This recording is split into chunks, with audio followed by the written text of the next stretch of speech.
Well, it's the moment you've been waiting for, and we're here. Welcome to Classic FM, The Discourse.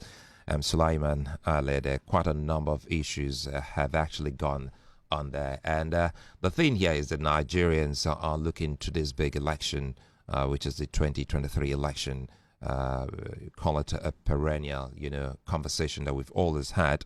But today we're looking at the big card, which is the presidency. And today our guest, who is highly regarded amongst the Nigerian elites, the former governor of Anambra State and one of the most respected politicians in Nigeria, Peter Obi, is vying for the presidency.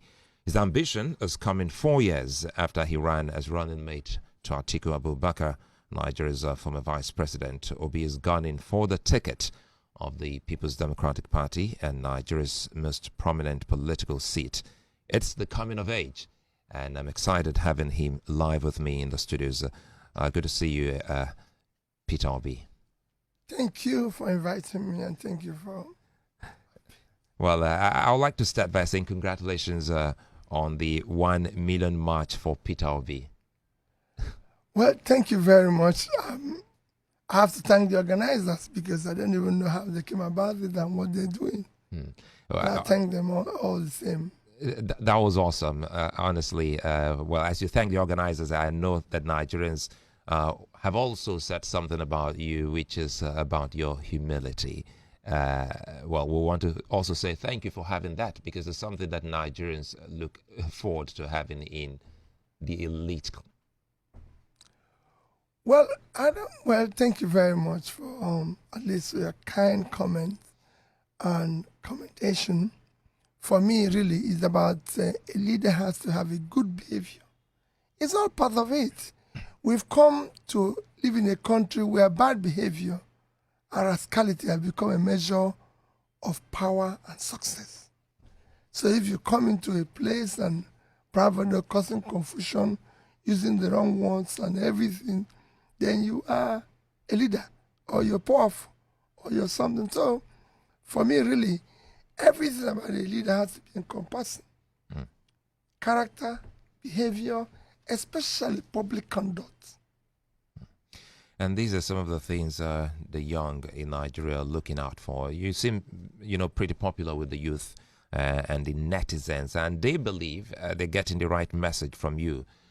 Let's now dig in deep, beyond the constant reference to China, Malaysia, because we've heard you talk a whole lot of time, and even Indonesia. How do you intend, should you get the ticket of the PDP and be elected president, how do you intend to move Nigeria into a productive one that you're promising? In a nutshell, tell in practical terms how you will achieve this and what timelines should we be expecting? Let me tell you, whenever people say I'm making reference to China, Indonesia, for you to progress, you must make reference to those who are doing it well. That's how life is. You can't make progress by using the bad examples. You can't make progress like people do here, claiming, popularity in failure in anything. It is your reference to the best that will make you. China, we're talking about progress because they looked at what was happening in America, emulated it, and they progressed.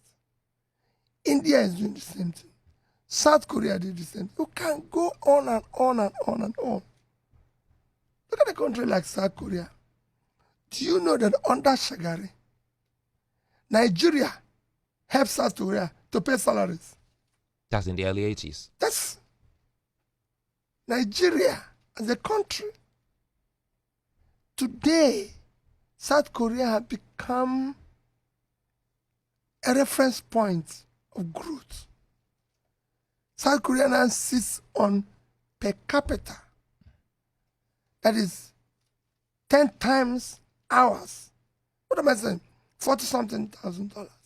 So then look at where we are. So when you see such things, it's so painful. I'm not just talking about China, Malaysia. I've studied 31 countries, comparing it with Nigeria, all to know where did we go wrong. Are we cost? Or are we the cause? How did we come here? Because you cannot have a country where in 1980, let's just look at that, just reserve. In 1980, Nigeria reserve is $10 billion. China, South Korea, all these are below Nigeria. As at then? As at then, 1980. This is not before the Civil War, 10 years after the Civil War. Today, China reserve is $3 trillion. And we are 30 something.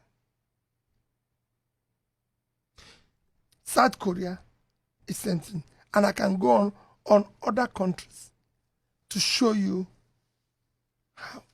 You have in 1981, 82. Sorry to cut you there. Sorry to butt in. So I'm off the top of my head, I'm thinking if there's any possibility of reversing the trend. Is it possible? No, it's not reversing it. It's just you have to look back and know where did we go wrong? What is happening? What is happening? In that 1982, our per capita is $2,200. China per capita is about 10% of ours, about $200 and something. Today, they are about 12,000 per capita. We're 4,000. We're 2,000. So they are now 6 times ours. So there's so many things you can go on and on and on. So it's not a question of saying, oh, it's China. How didn't they? What did they do? Let me even come nearer. As at in 1990, 92% of Chinese people live in poverty. 95% of Vietnamese live in poverty. I'm talking about percentage. Today, China is less than 2% living in poverty. Vietnam is less than 5% living in poverty. To bring it nearer, by the year 2000, China had nearly 500 million living in poverty. From the year 2000 to year 2015, they put 435 million people out of poverty. Within that year period, till now, by 2015, they guaranteed that they must create every year 10 million jobs. And today they are doing more than that annually, every year. Because you have to set a target which you have to follow. Vietnam, within this period, pulled 50-something million people out of poverty.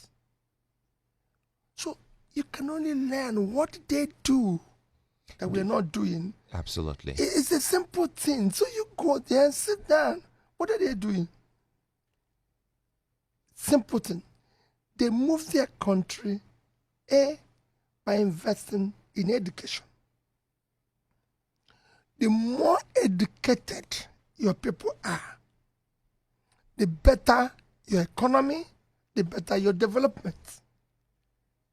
China adopted MDG, Millennium Development Goals, that was designed in the year 2000 by United Nations and all the bodies. But didn't Nigeria also adopt that? Nigeria was a signatory to it. No. You know what happens in Nigeria?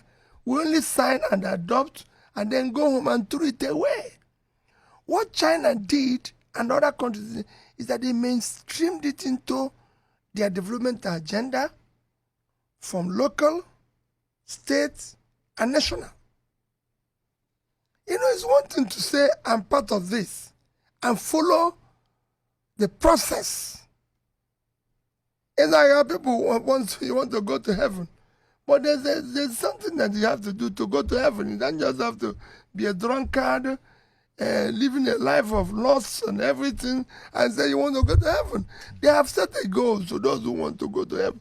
Nigeria wants to go to heaven, but they want to live a opposite life of those who wants to go to hell while bargaining for level. China mainstreamed that into their process.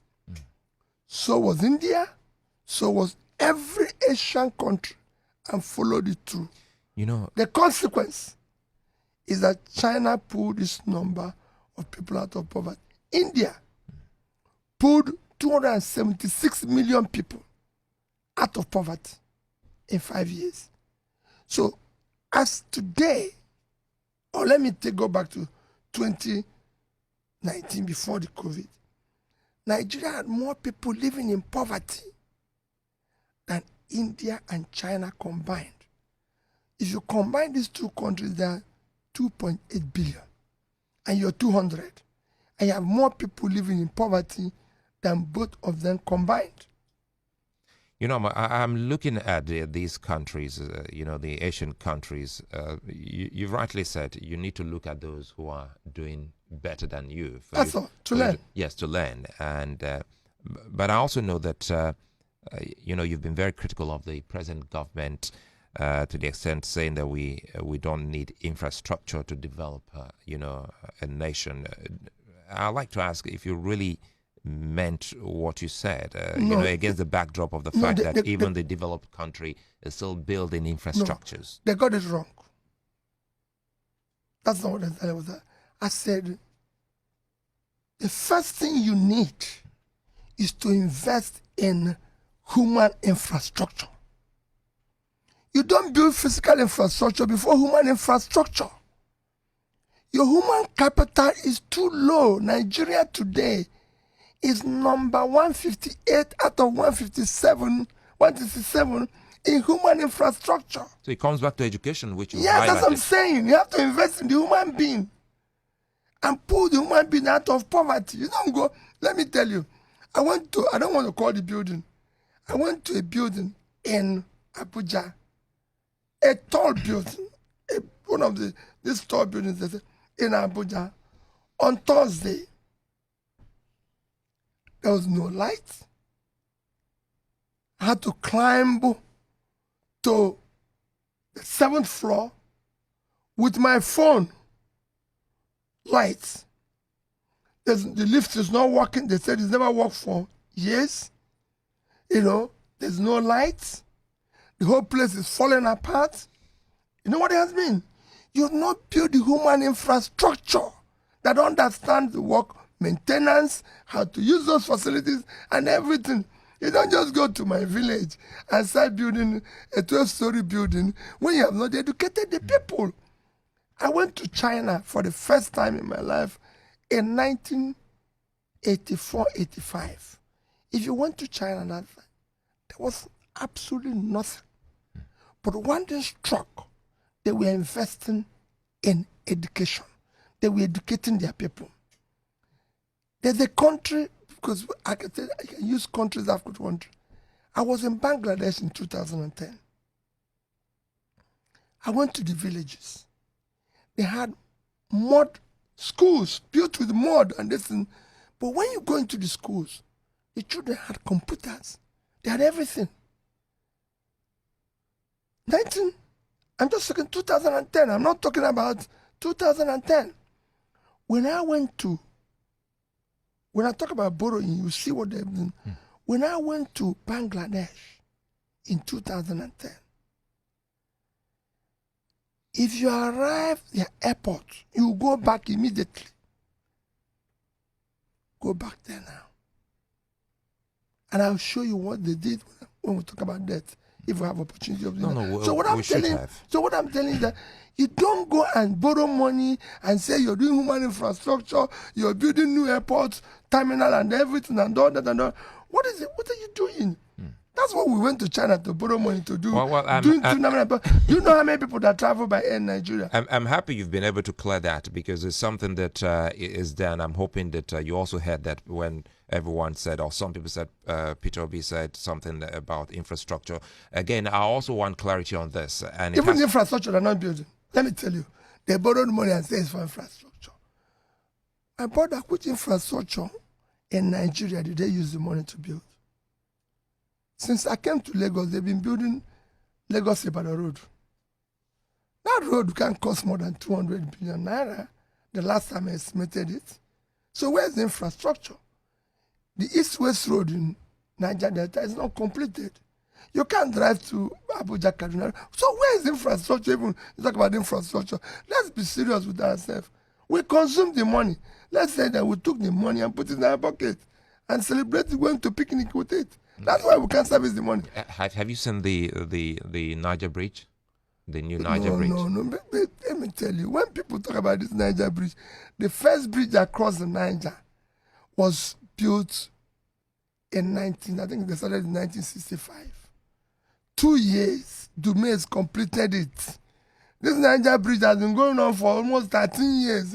It's bridge now. It's just 3 or 4 kilometer bridge, and we're talking about, we see bridges all over the world. Why are we celebrating something that, yes, Niger Bridge, and so what, 200 billion? Do you know what our debt is? Our debt today in dollars is $120 billion.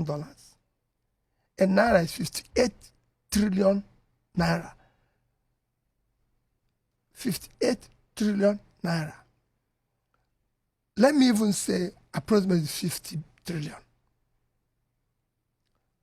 10% of 50 trillion is 5 trillion. That's 10%. 1% is 500 billion naira. Niger Bridge is costing us 200 billion. Lagos Ibadan is 200 billion. Is that just, are you saying that they will not put 1% in all this?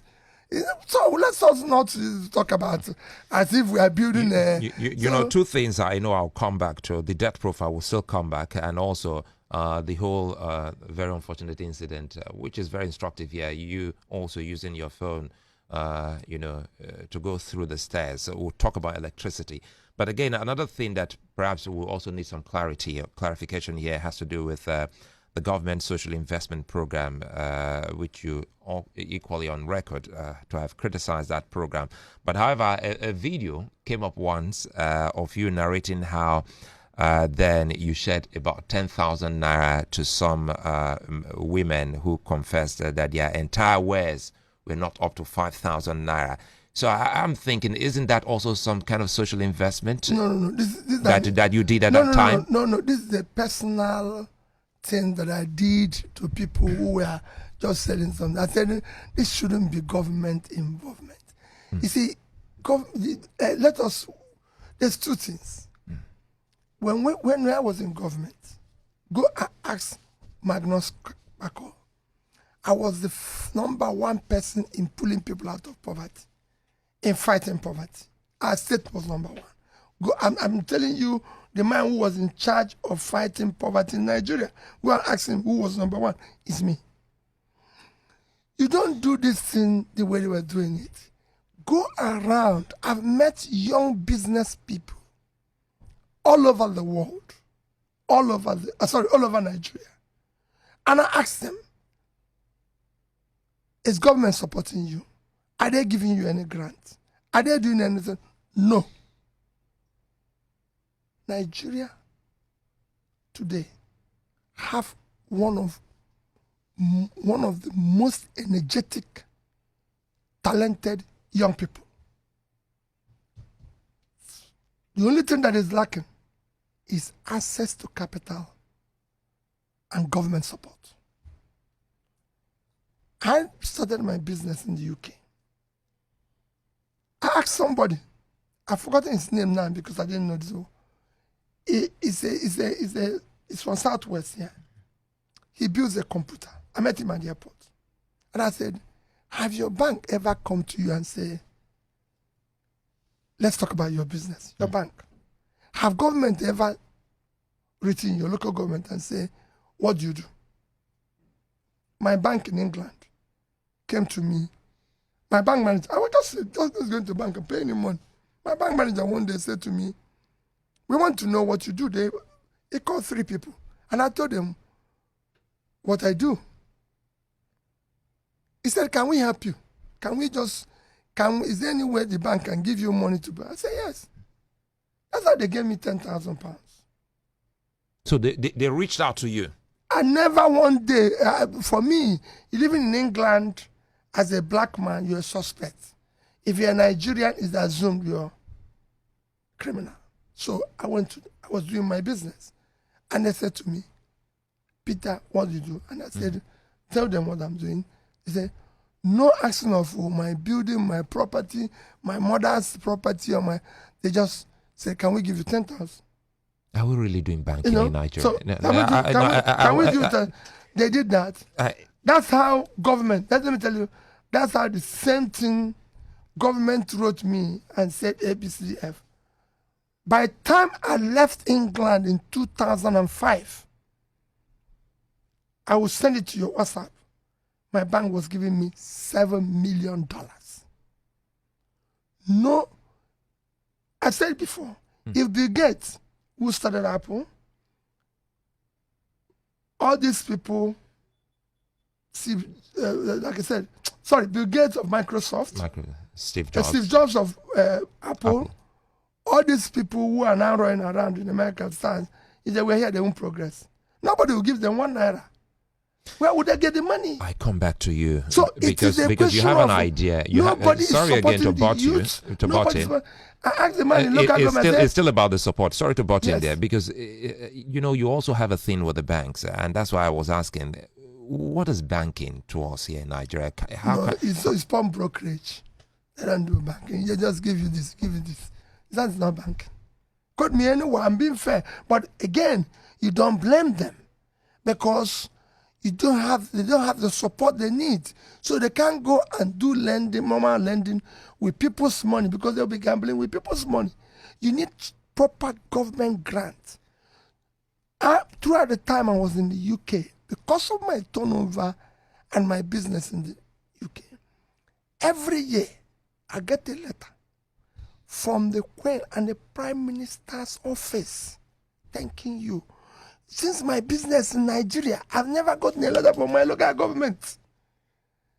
And I'm employing that local government. I'm not saying even getting from governor, but getting from my local government. And I'm sure that is the same with so many other business owners. I can tell you within the next 1 week, if I'm able to travel, you will see me, I think it's not this Monday, the upper Monday. You will see me going for an invitation where I will be invited in a meeting with others, with the Prime Minister of Britain. Nobody have invited me here. And that is what is key. You must have something that let me tell you, I took education from number 1, from number 26, 27 to number 1. Every senior prefect. That was when you were governor. Yes. How did you achieve that? Because I had spoken with one of your commissioners then, the professor, the lady, and they told us of how you worked with your team then. Perhaps for those listening to us, take us through how you did that. It wasn't magical. All we needed was simple. When I became governor, we said, let's have a vision. Let's have a strategy for delivering our vision. So we adopted the Millennium Development Goals as our vision because it's already a well-articulated policy that can allow you to develop simultaneously, which is why I criticized when they said infrastructure. It has to be a simultaneous thing. So when we adopted it, we said, let's develop our strategy for delivering of it. If you go to the MDG, the first thing in MDG is pulling people out of poverty. We studied and said, okay, let's do poverty mapping. We are the first state that did poverty mapping in Nigeria. I had statistics of poverty and said, why are all these local government poor? We noticed one thing. They were poor because They were mainly farmers who had no access to market, had no support for their inputs, had no support for this. In fact, I decided in all those local governments, I, Peter, must go and sleep there. You did that? Yes, all of them, from A to Z. I must find somebody's house there that will accommodate me. In fact, one of the people kept begging me, even as at midnight, I have no place for you to sleep. I said, I'll sleep here till morning. Don't worry. If we get to being awake, we'll be awake. So we found out they have no access. We decided that's why, as governor, you won't see me building mansion or whatever the people do in Oka. No. I open up the rural areas. Because that's what Bangladesh and China and all these people are calling. They didn't start by going to build sky. They opened up, so we opened it up. So they had access. They saw their earnings tripled because they now have access to market. Something they used to sell 500 naira now became 1,005 and everything. We started supporting the rural women with inputs, with everything. That all came and saw it. That's what I'm saying. Giving them real. Number 2 item in MDG was the issue of education. Number 3 was health. And on like that. So education, we looked at it. We were number 26, 27. Where can they go? And I said it can't be. There must be something missing here. We noticed a few things. We're not supporting school enough. The schools are underfunded. There's nothing happening in school. We have what we call universal basic education. You know, education is supposed to be free in Nigeria. If you don't have education, you can sue government because that is the law. But people don't follow it here. But we found out that in the federal, there's an organization called UBEC. They are supposed to disperse money, counterpart funding. We add our own. They give it to what they call the state UBEC. We have another one in state. Who now gives, I think, to local government. Who now gives to this. All these transit points became a toll gate that reduces the money. So we said, listen, this money should go direct from the UBEC contribution, our contribution, direct to school. I like the subtle way. That's corruption when you say it's a toll gate to reducing the money. I said, we will deal with it by let this money go from here direct to school. Let it be managed by the school and the parents. So PTA, manage the money. So we don't want to be involved in managing money. We return schools to the original owners, which are mainly the churches and everything.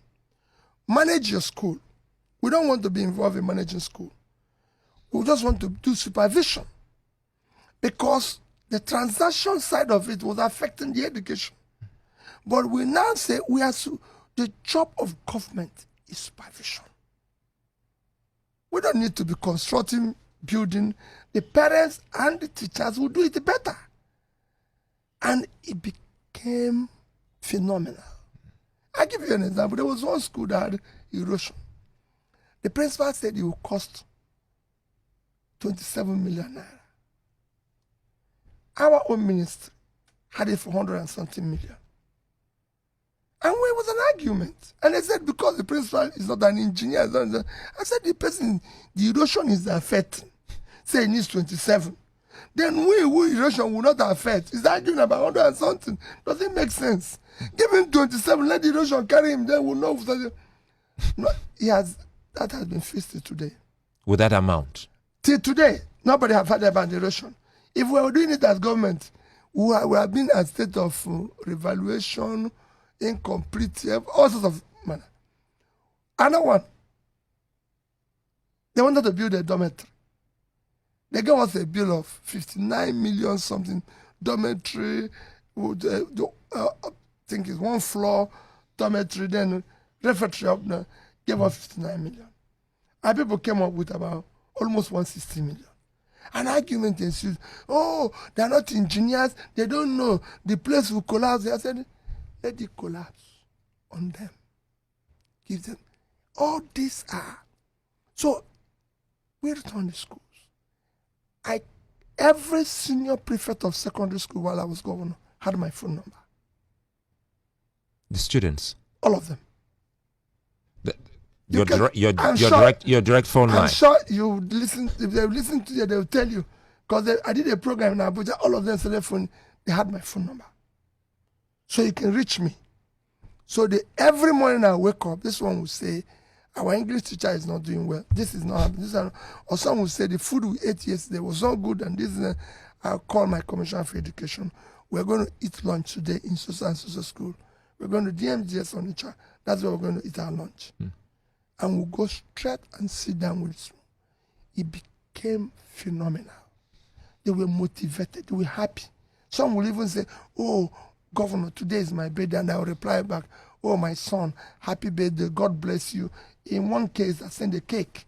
I said, "Oh," it became a change. That's what I was telling you about business.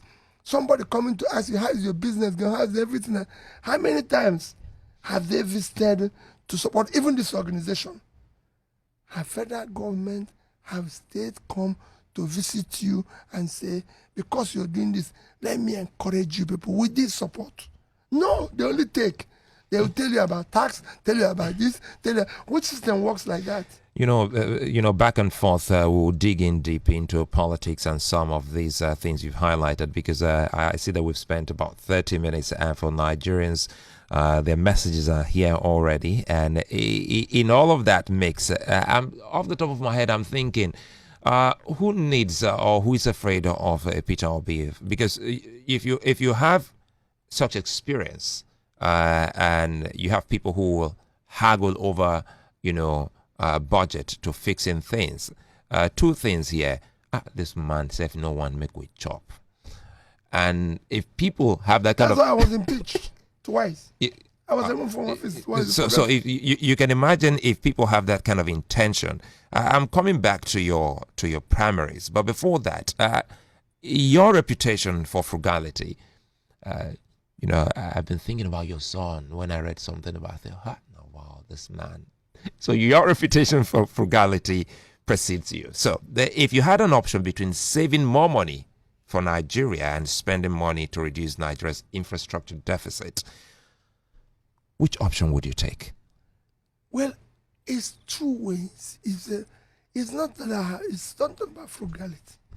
You manage public funds for the interest of the public. It's not your money. Don't forget I've been chairman of a bank. It's not your money. It's a simple thing. You have to manage people's wealth in a manner that is supposed to be for the interest of the public. It's not your money. We're too reckless with public money. Our cost of governance is unacceptable anywhere in the world. Anywhere in the world.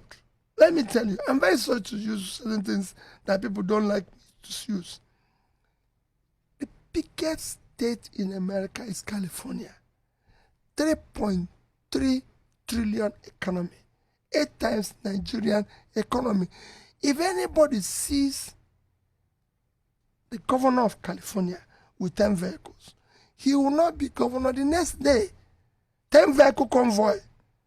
Talk less of staying in maybe a hotel in Washington, because they don't have lodge in Washington.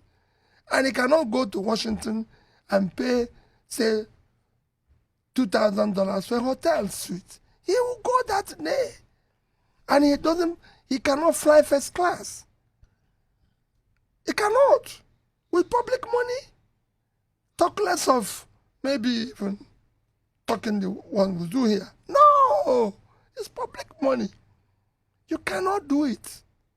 No minister in the UK will enter plane from London to New York in first class.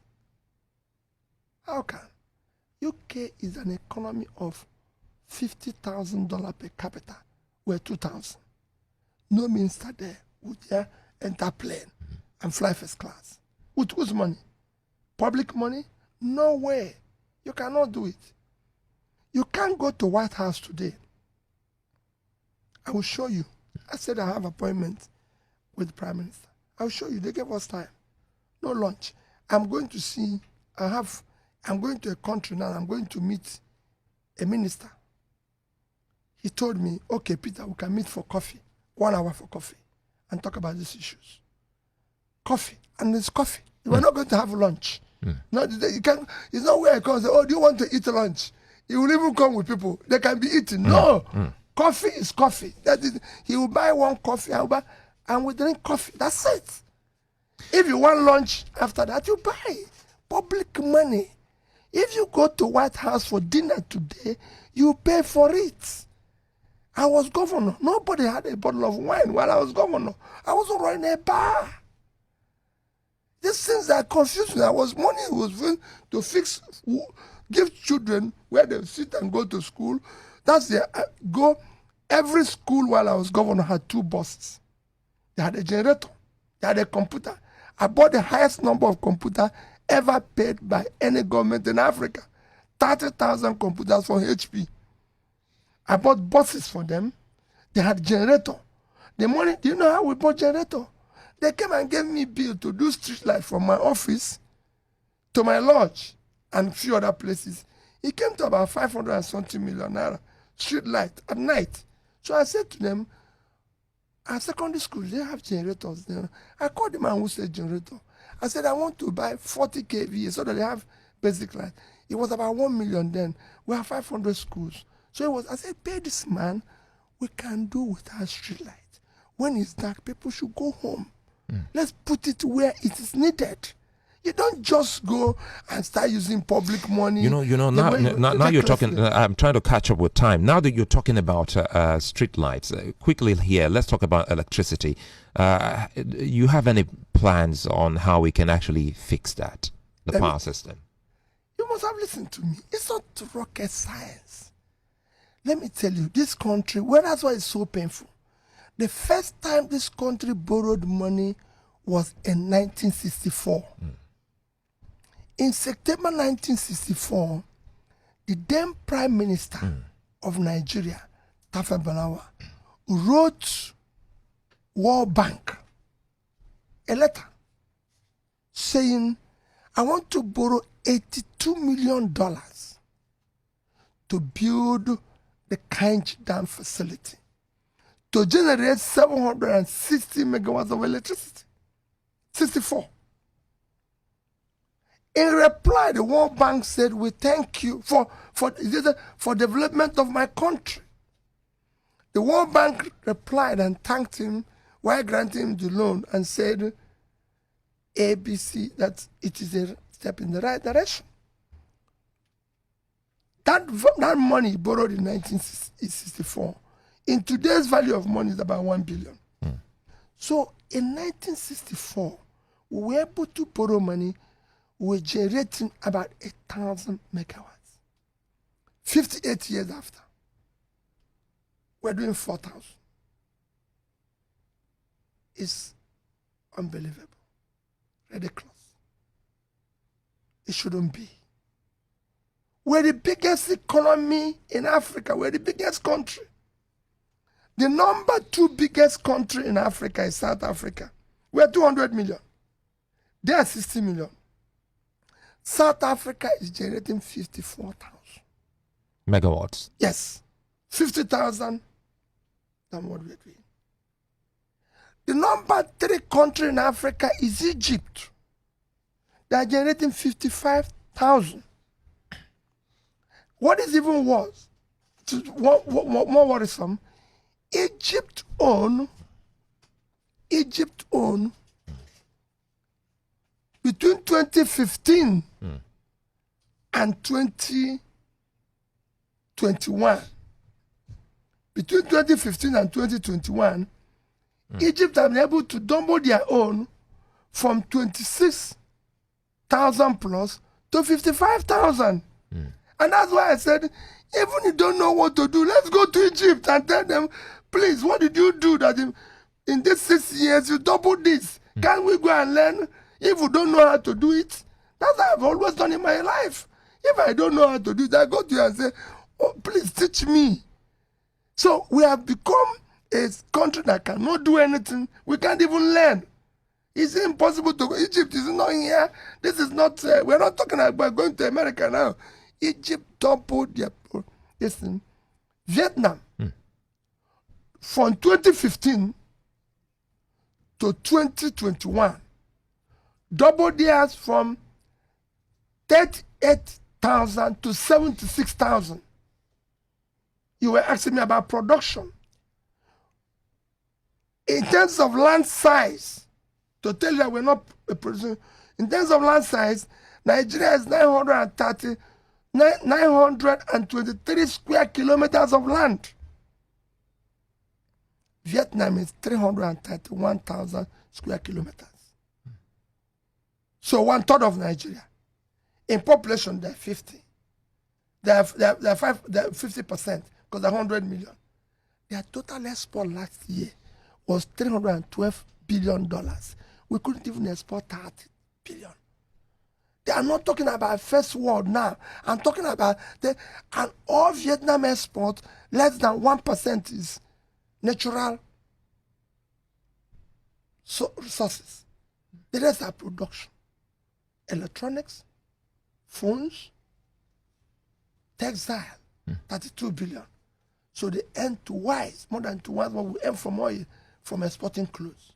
Footwear, 23 billion. Just shoe and that they're doing about here. What is happening here? That's why I said we move it to product, and we have but really, what is happening? So what is happening? So because I've listened to you, and I also power. Let me tell you, it cost Egypt. I went with somebody. It cost Egypt about $10 billion to generate almost 20,000 megawatts. We are owing 120 billion. Let's say, I told you before about Tefa Balewa. Tefa Balewa used 1 billion today's money to generate 1,000. We are owing 120 billion. Assuming we use a third of that money, you're talking about infrastructure, to invest in power, we would have been doing 40,000 megawatts today. So where is the 120 billion? It was consumed. That's why servicing it has become impossible, because you chop the money.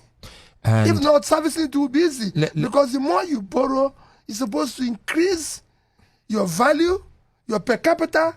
Servicing it becomes easy. But when you borrow money for picnic and say burial, you're finished. Let me dig in deeper, and it has to do with we'll still talk about security again, but I really want to come into your party. Very soon we'll be looking at having that primaries.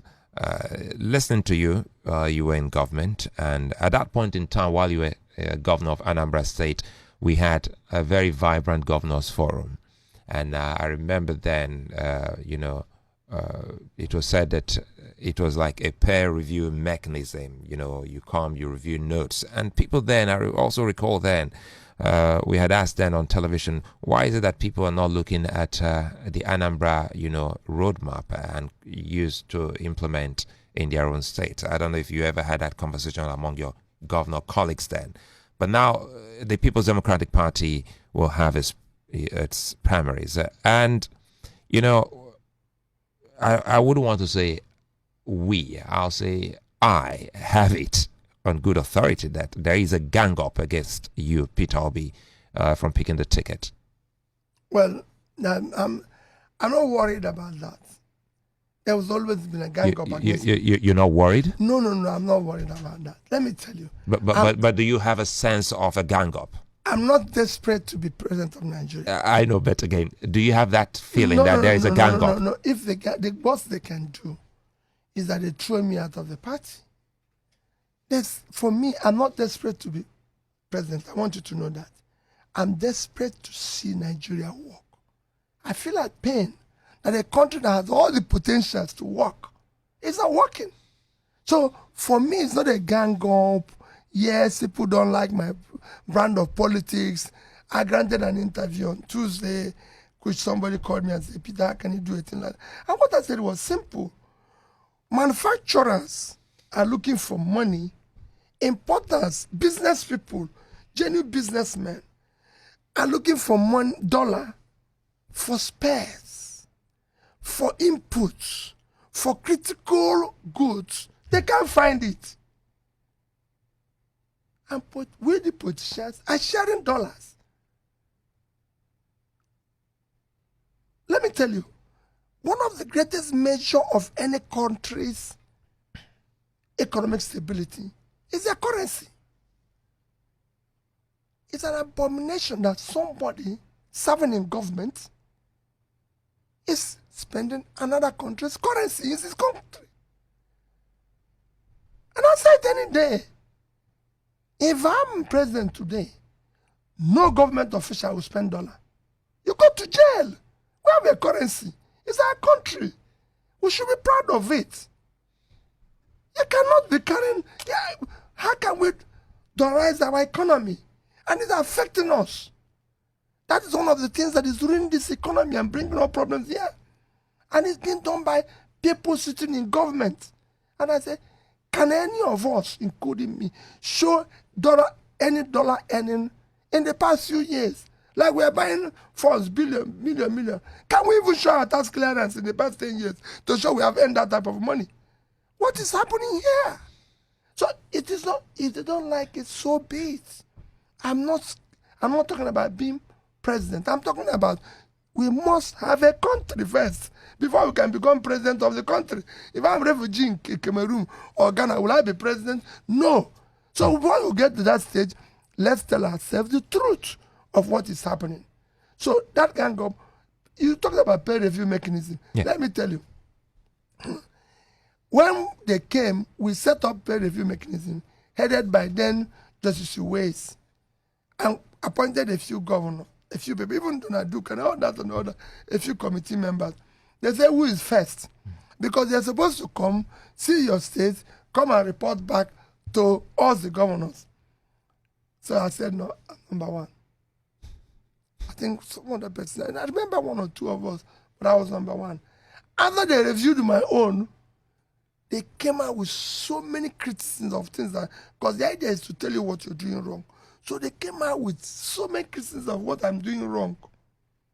When they told me my states before they brought it to the forum, I said, yes, why not? So we took note. All of my commissioners were taking note. So we can go and correct it. Then when they presented it, everybody said that's the end of it. If they can criticize Peter like this, we don't want this type of thing. Who are so I'm not coming forward. Nobody came forward. But it was a critical thing. Fantastic. It helped. It's just like, I keep saying it. I was lucky. You talked about a lady. I was lucky. I was surrounded, though I told them. I said, it's my policy since I serve on the board. If all of you here agree with me in 10 meetings, I dissolve the council. Your job is to give me bad news always. Give the good news. I want to hear the bad news always. So I had, like my chief of staff, you can't get, my chief of staff, you can't do anything wrong where she is. She will tell you, we can't take this. People will even say, hey, why are all these your commissioners? They're very, none of them, look at the way they're talking. When they said this governor sent them, they said, you can go to governor's offices. We're not, but I say, yes, because they're the commissioner, they're running the ministry. The governor is just a coach. You're just one person. The governor doesn't know everything. Anybody who knows everything is an idiot. So the governor is also learning from them. You know, you a while ago you said, if there's no country, there won't be a president. You can be, yes. And let's talk about security. And I want to take this from some of the questions we've received so far. And this is from Egwando Tone. And Egwando says, Peter Obi has continuously refused to discuss the issues or condemn the activities of IBOP ESN in the southeast. He's quick to condemn attacks in other parts of Nigeria, especially in the north. I'm not comfortable with his stance, and my question is, what is his take on the activities of these terrorist groups, especially in Nigeria's southeast? Let me tell you, the person is wrong. Is the question, what is said is totally wrong. I've always said one thing, whether it's in the north east, west, anywhere, that what you see today is cumulative effect of leadership failure over the years. The people who refuse to invest in yesterday and pull out of poverty have become our problem today. All these various agitations you're seeing is as a failure of government.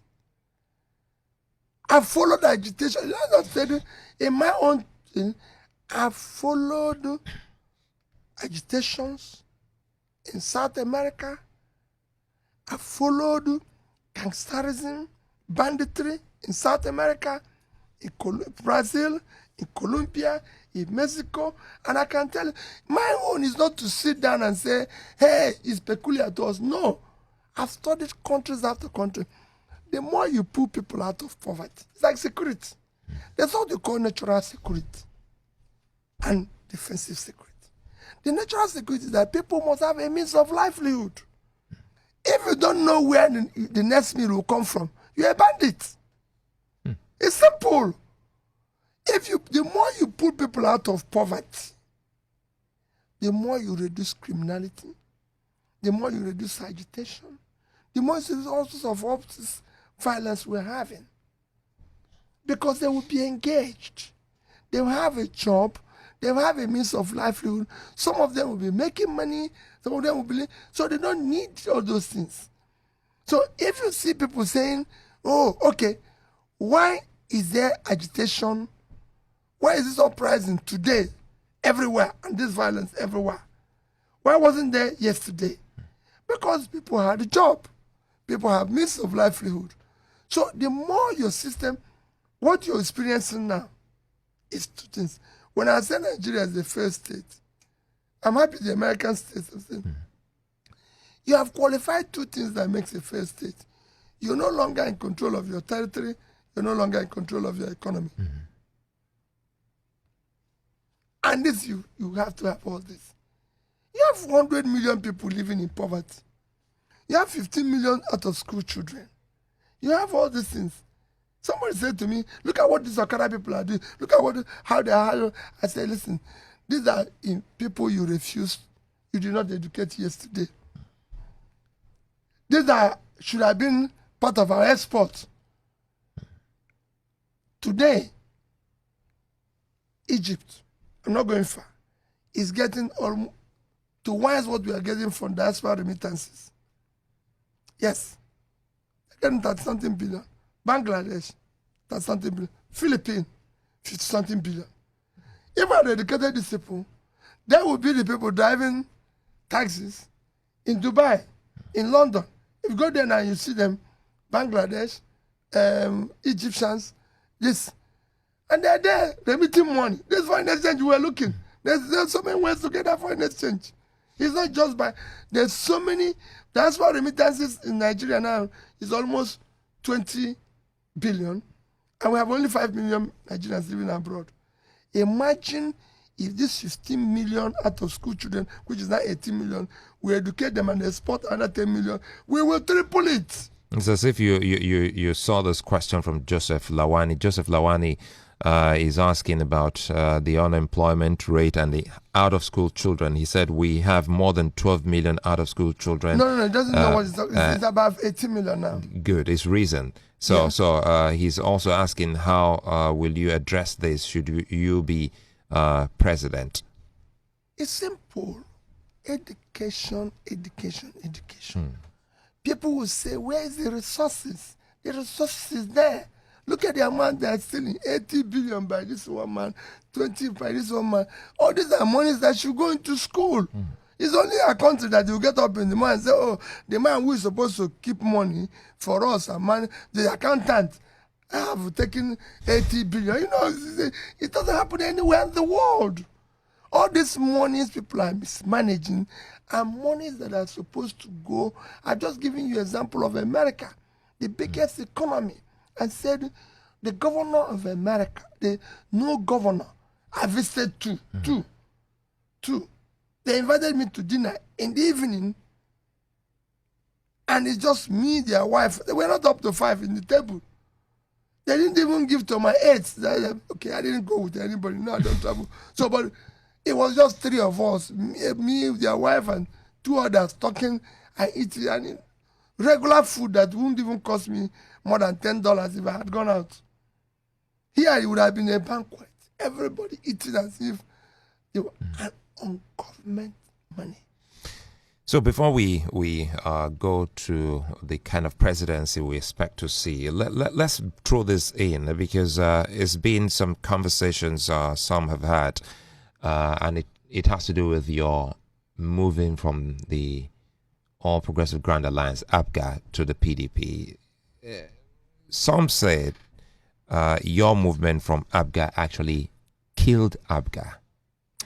Let me tell you, I don't want to discuss about my movement. I can move from, there's nothing wrong in my moving from APGA to PDP.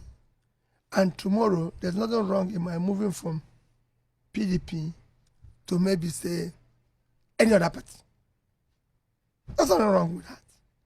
If I come into a place, I'm a Christian, you stay there.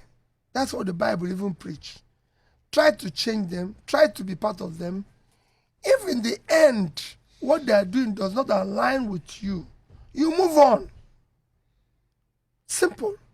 I'm in PDP today. You just talked about gang up. And yes, it's happening. And it gets to a point where I will also move. There's nothing wrong in that. As I'm not moving, my politics is not transactional. It is transformational. What do we do? Politics and governance is about how do we help to build a better society? How do we serve the poor? How do we serve the people? I have been governor of Anambra State. When I was leaving, I left there 75 billion naira. There's the money I could have converted into anything and taken it away with me. Anambra did not give me a piece of land. There's no piece of land given to me directly or indirectly by Anambra State government. It is there. People are listening to me. My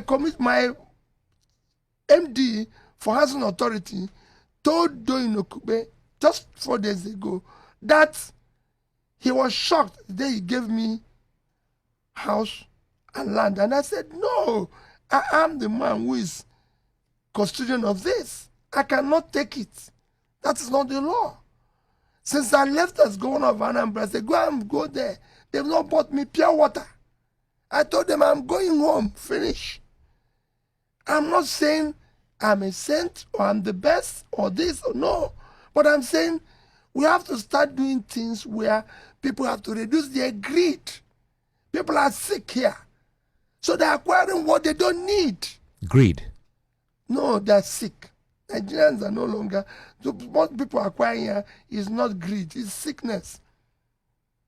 Let me tell you, 1 billion or 2, if the accountant general put it in, if it's true, if he puts it in a bank, that will give him 200 million. That's 20 million a month. Nobody earns that type of money.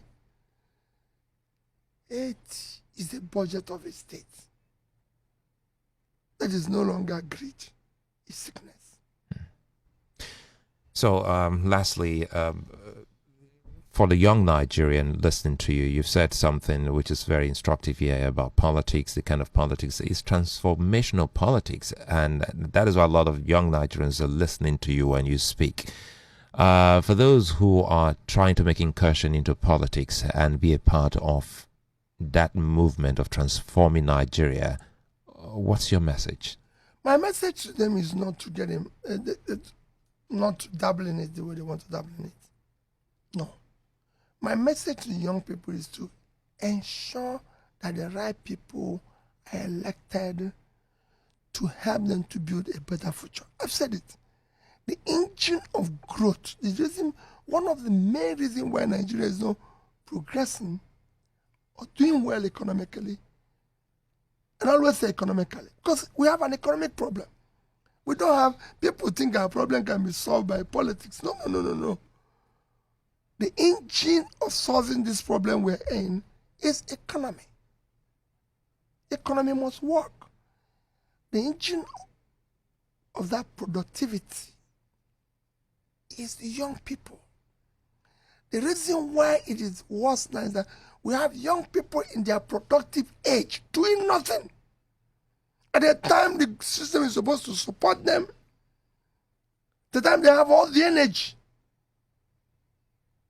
You solve all this because if you go to every country of the world, the greatest employer of labor is micro, small enterprises. That's where the dominant young people are. So they come out of school, the secondary, university, and listen, you support them with grants, support them with their ideas and everything. You create all this Facebook, Mark Zuckerberg, Bezos, everything, all in Nigeria here. Even those you think they are doing Yahoo, it happened in India. It's because they have not been properly directed. Those people are your bigots. You need to give them hope. You need to show them. And you do that by bringing them in, loving them, showing them that this is the wrong direction. You can go this direction. And I can tell you, they'll change the world. And the more you do it, the more you generate. You hear our government saying every day, the government tax to revenue, tax to GDP is low. You hear them every day. Because you have 100 million people who are not doing anything. Are you going to tax people who are not doing anything? No. That shows you need to invest in it. They are the greatest employer of labor. Today, the countries you're using, for example, China. 80% of employment in China is within micro, small, medium enterprises. 800 million Chinese are employed. 640 is coming from this sector. Their budget is 4 trillion, annual budget, the last time. Out of this, they only borrow, their 3.2 trillion is coming from taxation. 60% of that is coming from this sector. You go to Indonesia, 98% of the companies is small business. I can go on and on in different countries. That's why I said you have to compare countries and say, where did we go wrong? In terms of lending, how much money are you putting in the hands of these young people? Nothing.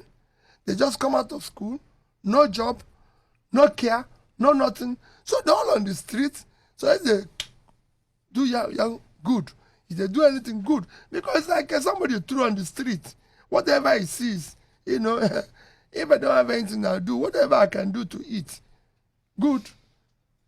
Well, it's a fine place for us to leave it here. I really wish we can actually have this conversation, again.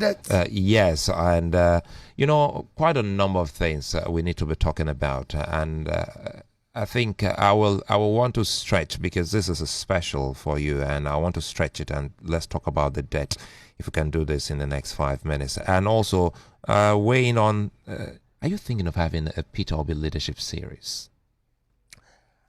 No, but I go around talking to young people as much as I can. Because it's difficult when you're doing things that you're lonely. If I tell you, my days of government was very stressful, especially to my family. My wife comes home, you go everywhere, people say, people are not happy with you, this is not this, this is not this. But which I always tell her, I'm not in this business of making people happy. I'm a governor. My business is to make things work. There's people who are in entertainment and comedians who make people happy, but they have to do the right thing. And the same thing is imagine what you're saying now. By the time I finish this, people in government are complaining and all that. But however, the right thing that I was talking about debt, there's nothing wrong in borrowing. Absolutely not. Every country of the world borrows. Every country. What are the countries we use as an example? America, which we shouldn't, because you can't compare us. America is owing almost 20% of their GDP. China is owing over 50% of their GDP. Japan is owing 230% of their GDP. 230. So technically, China should be a collapsed country. But China per capita is 45,000. We are 2,000. But China, at the same time they were owing, all the money they borrowed had been invested in their economy. And China today owes the highest amount of US treasuries. So they even have no way that you can say has the highest sovereign wealth fund.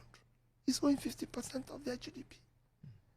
Singapore, our people refer every day, is owing 120% of their GDP.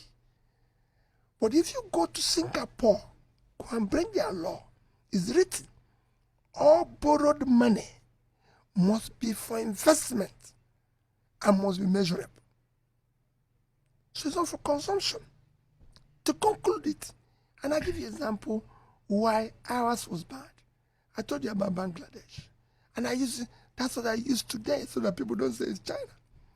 When I went to Bangladesh in 2010, their GDP was $115 billion. Their debt was $45 billion. 36% of the GDP. Their per capita was $747, 2010.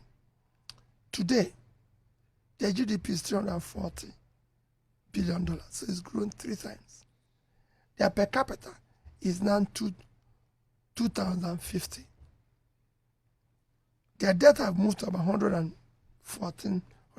So, but because their GDP had gone higher, their debt in percentage has gone, it's still above 30, about 30 something, but no longer 36. So it shows it's, but the per capita, which is the real measure of wealth, have tripled. In our own case, in 2010, we had 375 billion GDP. Our debt was about 30 billion. Our per capita was 2,250. Today, our GDP is about 400. Our per capita has come down to 2,000. So we've lost about 11% of our per capita in the past 10 years. Our debt has increased from 30 to 120 billion. 90 billion you invested here. Where did it go? You're a businessman. Your business was what this. So even if we didn't have any growth, but we took that 90 billion and added it to 357, 375, we would have had about almost 500. But we have 400, so you threw it away. So the more you borrow and invest, imagine if we had taken from the 90 billion we borrowed between 2010 and put just 10 in power like Egypt did. Our power would have been about 20,000 megawatts today.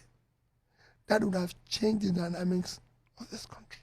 And we wouldn't be seeing you or anyone or myself using their phones to climb the stairs. Thank you. It's a fine place. Peter Obi, former governor of Anambra State and a Nigerian who is desirous of leading us, and he said it's not serving us, and he said it's not a do or die affair. And he's also spoken about education, unemployment, power generation, and Nigeria's debt profile. If you really want to catch up on what you missed out on this, you can get to watch and listen on the Classic FM YouTube channel.